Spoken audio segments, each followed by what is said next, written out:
Life is fundamentally a series of challenges, each shaping who we become. In the biblical narrative, trials are not arbitrary punishments, but structured tests designed to refine character, instill wisdom, and prepare individuals for greater responsibilities. If we examine the psychological, theological, and moral dimensions of these trials, we begin to see that the Bible is not just a religious text, but a deeply insightful account of human resilience and transformation. Today, we will explore some of the most profound trials in the Bible and analyze the mechanisms through which biblical figures navigated their suffering. This is not mere mythology.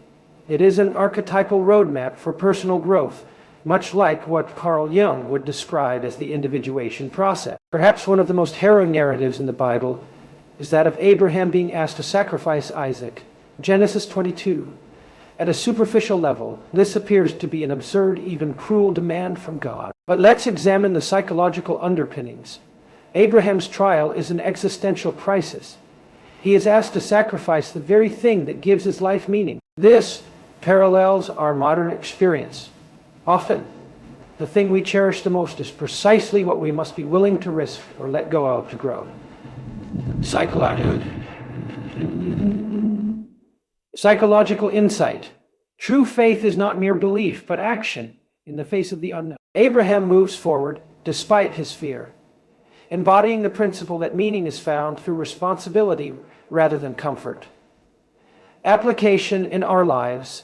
There will be moments where we must give up what we love to serve a greater good. The loss of an old identity, a career shift, or a moral stand against corruption.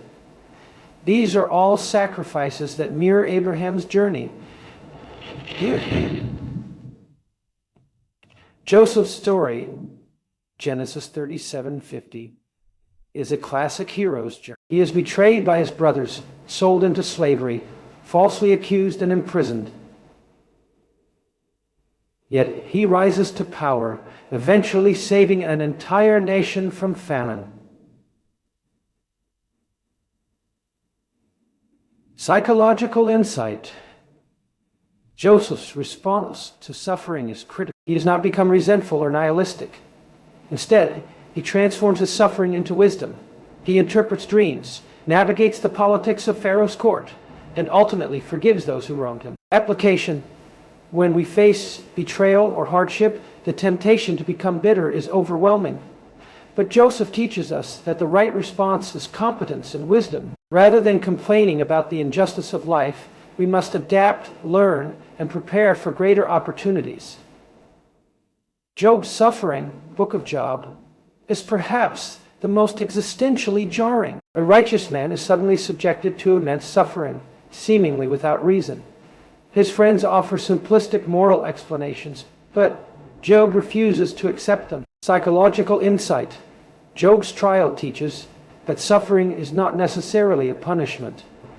It is an encounter with chaos, which forces one to refine their understanding of God and existence. Application. When we suffer, we instinctively seek meaning.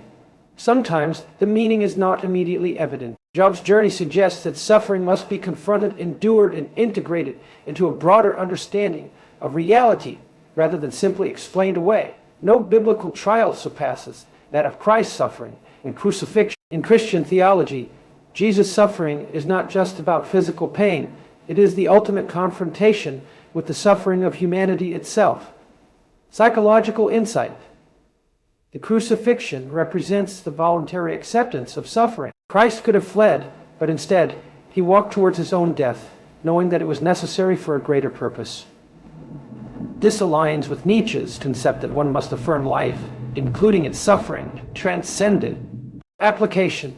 In our own lives, we must not merely endure suffering, but embrace it as the cost of meaningful existence. The trials we face should not make us resentful, but should push us toward a higher moral and psychological state. What do these stories tell us? That suffering is not an aberration. It is the rule of life. The question is not whether we will suffer, but how we will respond to it. Abraham teaches us that faith is moving forward, even when meaning is obscured. Joseph teaches us that suffering can be transformed into wisdom and competence. Job teaches us that not all suffering has an immediate answer, but it is still meaningful. Jesus teaches us that voluntary sacrifice and responsibility are the paths to redemption. When we read the Bible psychologically, we see that it is offering a deeply practical philosophy of life. It is not a book of arbitrary laws, but a sophisticated guide to confronting the chaos of existence. The challenge for us today is this: how will we respond to the trials we face? Will we allow them to make us bitter, or will we use them to become stronger, wiser, and more resilient?